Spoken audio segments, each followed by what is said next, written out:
अमीर बेटी का सौदा। अमीर बाप की बेटी शिल्पी को मुकेश पसंद होता है, लेकिन दोनों के बीच हैसियत की दीवार खड़ी होती है। और फिर कहीं नौकरी कर लो ना, क्या हमेशा ये लोहे की सलाखों के पीछे भागते रहते हो? कितनी मेहनत करते हो। शिल्पी, नौकरी से कुछ नहीं होगा। तुम लोगों की हैसियत तक पहुंचना है तो अपना ही बिजनेस करना पड़ेगा, वरना तुम्हारे पापा किसी और से तुम्हारी शादी करवा देंगे। अच्छा, ऐसे किससे करवा देंगे? मैं तो तुमसे ही शादी करूंगी। बोल दिया तो बोल दिया, बस। मुकेश उस बेचारी को समझाता भी तो क्या। दुनिया के रीति रिवाजों से काफी दूर थी शिल्पी। भले ही बड़े बाप की बेटी, लेकिन सादगी इतनी कि क्या कहना। बेटा शिल्पी, कल तुमको देखने लड़के वाले आने वाले हैं, तैयार रहना। मैंने तुम्हारी माँ को समझा दिया है। घर के सारे नौकर चाकर को वो समझा देगी कि स्वागत कैसे करना है। कैसी बात कर रहे हैं पापा? मैं तो मुकेश से प्यार करती हूँ, उसी से शादी करूंगी। मैंने आपको बताया था ना। मुकेश किसका बेटा है? वो स्टील किंग सिंघानिया का, या वो जो बड़े ज्वेलरी वाले हैं मेहता, उनका? नहीं नहीं पापा, अ, वो अपना ही काम करता है, लेकिन एस्टेब्लिश नहीं है अभी। पापा, वो आपके पास तब आएगा जब कुछ बन जाएगा। आप प्लीज थोड़ा सा वक्त दे दीजिए। पिता को शिल्पी की बात पर गुस्सा आ जाता है। वो उससे कुछ नहीं कहते और शिल्पी की माँ के पास जाते हैं। यह संस्कार देकर बड़ा किया तुमने शिल्पी को, और कैसे मैं किसी भिखारी के साथ उसकी शादी कर दूं? कौन है ये मुकेश? मैं जानती हूँ, बड़ा ही होनहार लड़का है। शिल्पी से बहुत प्यार करता है और शादी करना चाहता है। अरे ऐसे कैसे मैं किसी से भी अपनी बेटी की शादी कर दूं? कोई भी उठकर आए और कहे कि मैं शादी करना चाहता हूं तो मैं शादी कर दूं? कान खोल कर सुन लो, कल उसे अच्छे से तैयार कर देना, क्योंकि जो लड़का मैंने देखा है शिल्पी के लिए, वो करोड़पति घर का बेटा है, समझी? लाख मना करने पर भी शिल्पी को उस लड़के से मिलवाया जाता है जो उसके पिता ने उसके लिए देखा था। देखिए, मैं किसी और से प्यार करती हूँ और उसी से शादी करूंगी। ये तो बहुत अच्छी बात है कि तुम किसी और से प्यार करती हो, क्योंकि मैं भी किसी और से प्यार करता हूँ। लेकिन शादी तो हम दोनों को ही करनी होगी, जानती हो ना, ये बिजनेस और ये सारा कुछ। शिल्पी को समझ में नहीं आता कि वो क्या कह रहा है, लेकिन वो समझ जाती है कि वो लड़का भी किसी और से प्यार करता है। पिताजी, वो भी कह रहा था कि वो किसी और से प्यार करता है। हाँ तो करने दो ना, हमने तो नहीं रोका। तुम अपना देखो, शादी के लिए हाँ कर कर गया है वो। लेकिन क्यों? अरे वो और मैं दोनों ही एक दूसरे से प्यार नहीं करते, फिर शादी क्यों कर ले? पापा, एक बार सिर्फ मेरे कहने पर आप मुकेश से मिल ले। पिता शिल्पी के कहने पर फॉर्मेलिटी के लिए ही सही, लेकिन मुकेश को घर बुला लेते हैं। देखो, ज्यादा वक्त नहीं दे पाऊंगा।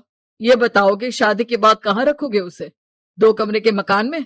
नहीं सर, मैंने 2 साल के बाद का सारा प्लान कर लिया है। मैंने आयरन इंडस्ट्री खड़ी करने के लिए पूरा ब्लूप्रिंट तैयार किया है।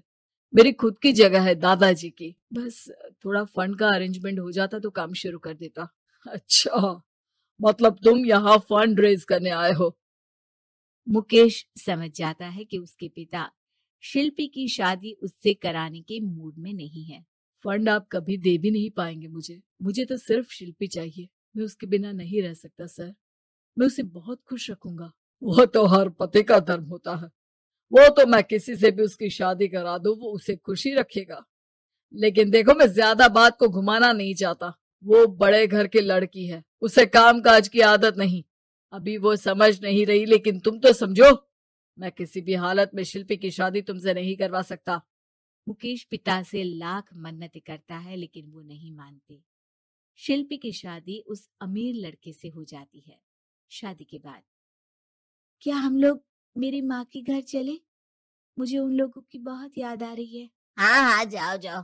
वैसे भी आज मैं अपनी गर्लफ्रेंड के साथ मसूरी जा रहा हूँ, तुम जा सकती हो। कैसी बात कर रहे हैं? अब हम लोगों की शादी हो गई है, आप कैसे किसी और लड़की के साथ जा सकते हैं? अरे मैंने तो तुम्हें शादी के पहले ही बता दिया था कि मेरी कुछ गर्लफ्रेंड्स है। अब प्लीज ये टिपिकल बीवी वाला रोना धोना शुरू मत कर देना। शिल्पी पिता के घर जाती है और माता पिता को सारी बात बता देती है। इतना गंदा इंसान निकलेगा मैंने तो सोचा ही नहीं था। अरे क्यों कराई मेरी फूल जैसी बेटी की शादी ऐसे घर में। और तो क्या हो गया, शुरू शुरू में हर घर में ऐसा होता है, धीरे धीरे ठीक हो जाएगा।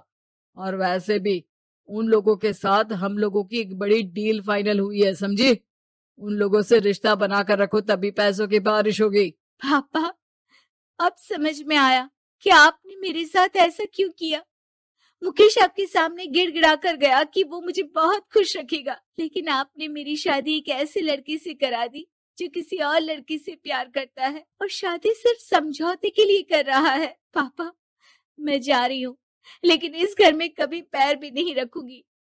आपने मुझे सामान की तरह इस्तेमाल किया। माँ शिल्पी को बहुत रोकती है, लेकिन वो एक नहीं सुनती। कुछ समय बाद, शिल्पी, मुझे नहीं लग रहा कि अब हम दोनों के बीच ये शादी और रह पाएगी। मैं किसी और से शादी करना चाहता हूँ। वैसे तुम परेशान मत हो ना, तुम्हारे पापा के साथ हम लोगों की डील जो चल रही है ना, वो नहीं रुकेगी, क्योंकि तुम बहुत अच्छी लड़की हो। ठीक है, मैं जा रही हूँ, तलाक के पेपर में साइन करके। लेकिन एक शर्त है, मैं कहाँ गई ये बात मेरे पिता तक नहीं पहुंचनी चाहिए। शिल्पी घर छोड़कर चली जाती है। वो एक नौकरी करती है और अपना जीवन खुद संभालती है। लेकिन एक दिन, शिल्पी जी, आपसे मालिक मिलना चाहते हैं। मुझसे क्यों? शिल्पी मालिक के कमरे में जाती है, जहां सामने मुकेश होता है। अरे आपको देखकर बहुत खुशी हुई, बहुत बड़े आदमी बन गए। थैंक्स, पर तुम्हें नौकरी करने की क्या जरूरत पड़ गई? मैंने तो सोचा भी नहीं था कि तुम मेरी शिल्पी होगी। तभी वहां शिल्पी के पिता आ जाते हैं। शिल्पी, तुम्हारे बारे में माँ से पता चला। घर चलो बेटा, मुझे माफ कर दो। मुकेश, मैं यहाँ अपनी कंपनी के काम के लिए आया हूँ।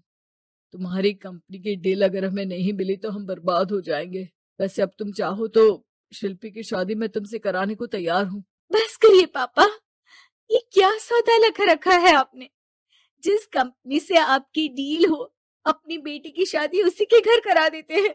शिल्पी मुकेश से माफी मांगती है और वहां से जाने लगती है कि मुकेश उसे रोक लेता है। रुको शिल्पी, ये सब कुछ तुम्हारे लिए है। ये कंपनी, ये नाम सिर्फ तुमसे शादी करने के लिए ही खड़ा किया था। मैं आज भी तुमसे बहुत प्यार करता हूँ।